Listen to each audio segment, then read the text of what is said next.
ಪರವಾಗಿಲ್ಲ, ತೊಂದರೆ ತಗೋಬೇಡ, ಕೂತ್ಕೋ. ಮನೆ ಯಜಮಾನನ್ಗೆ ಮರ್ಯಾದೆ ಕೊಡ್ತಿರಕ್ಕಾಗತ್ತಾ? ನಿನ್ನ ನೋವು ಏನು ಅನ್ನೋದು ನನಗೆ ಅರ್ಥ ಆಗತ್ತೆ. ಖಂಡಿತ ಇಲ್ಲ ಸೂರ್ಯ. ನಿನಗೆ ಅರ್ಥ ಆಗಿದ್ದಿದ್ರೆ ಇಷ್ಟೊತ್ತಿಗಾಗ್ಲೇ ಖಂಡಿತ ಒಂದು ನಿರ್ಧಾರಕ್ಕೆ ಬರ್ತಾ ಇದ್ದೆ.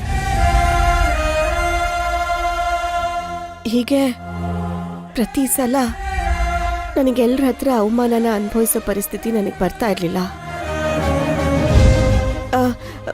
ಮರ್ತೇ ಬಿಟ್ಟೆ.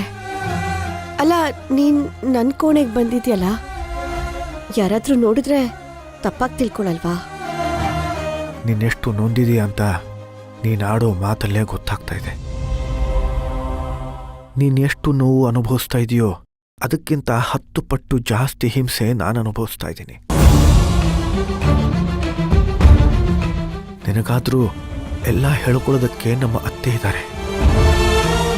ಆದರೆ ನನಗೆ ನನ್ನ ಮನಸ್ಸಾಕ್ಷಿನೂ ನನ್ನನ್ನು ಬಿಟ್ಟು ಹೋಗುವಷ್ಟು ನಾನು ಒಂಟಿ ಆಗ್ಬಿಟ್ಟಿದ್ದೀನಿ.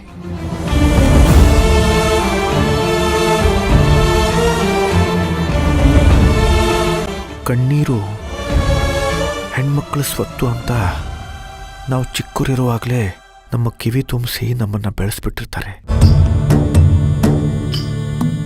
ನಾವು ಮುಕ್ತವಾಗಿ ಎಲ್ಲರೆದುರಿಗೆ ಅಳೋದಕ್ಕೂ ಹಾಕಲ್ಲ. ನಿಜ ಹೇಳ್ತೀನಿ, ನಿನ್ನ ಮಾತು, ನಿನ್ನ ನಡೆ, ನೀನು ಹೇಳೋ ವಿಚಾರ ಎಲ್ಲನೂ ನನ್ನ ಸುರಭಿನೇ ಹೋಲುತ್ತೆ.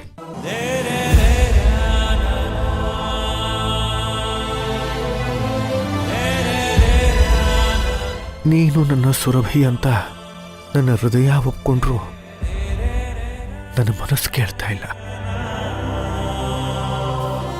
ಅದಕ್ಕೆ ಕಾರಣ ಪರಿಚಯನೇ ಇಲ್ಲದೆ ಇರೋ ಈ ನಿನ್ನ ಮುಖ.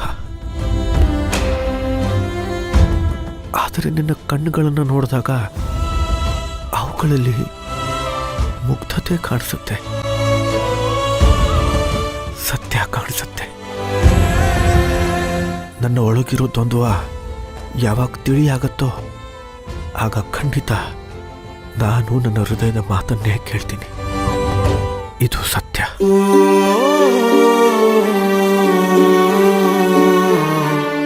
ಇಷ್ಟು ದಿನ ನೀನು ಮಾನಸಿಕವಾಗಿ ಚಿತ್ರಹಿಂಸೆ ಅನುಭವಿಸ್ತಾ ಇದ್ದೆ.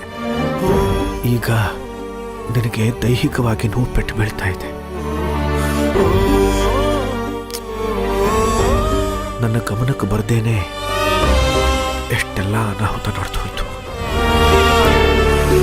ನನಗೆ ಮೊದಲೇ ಈ ವಿಚಾರ ಗೊತ್ತಿದ್ದಿದ್ರೆ ಖಂಡಿತ ಹೀಗಾಗೋದಕ್ಕೆ ನಾನು ಬಿಡ್ತಾ ಇರಲಿಲ್ಲ.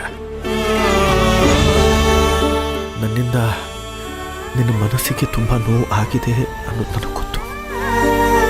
ದಯವಿಟ್ಟು ನನ್ನನ್ನು ಕ್ಷಮಿಸ್ಬಿಡು. ನಿನ್ನ ಉದ್ದೇಶ ಬೇರೆ ಆಗಿದ್ದಿದ್ರೆ ನೀನು ಮನೆ ಬಿಟ್ಟು ಹೋಗ್ತಾ ಇರಲಿಲ್ಲ. ಈಗೀಗ ನೀನು ಏನು ಅಂತ ನನಗೆ ಅರ್ಥ ಆಗ್ತಾ ಇದೆಯಾ?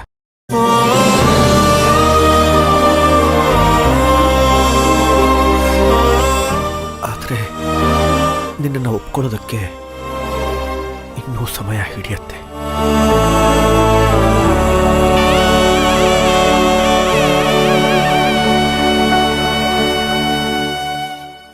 ಸದ್ಯಕ್ಕೆ ಇದನ್ನೆಲ್ಲ ಮರೆತು ಊಟ ಮಾಡು. ನಮ್ಮ ಕಷ್ಟ ನೋವು ಏನೇ ಇರಲಿ, ನಾವು ಮೊದಲು ಅನ್ನಕ್ಕೆ ಮರ್ಯಾದೆ ಕೊಡಬೇಕು ಅಲ್ವಾ?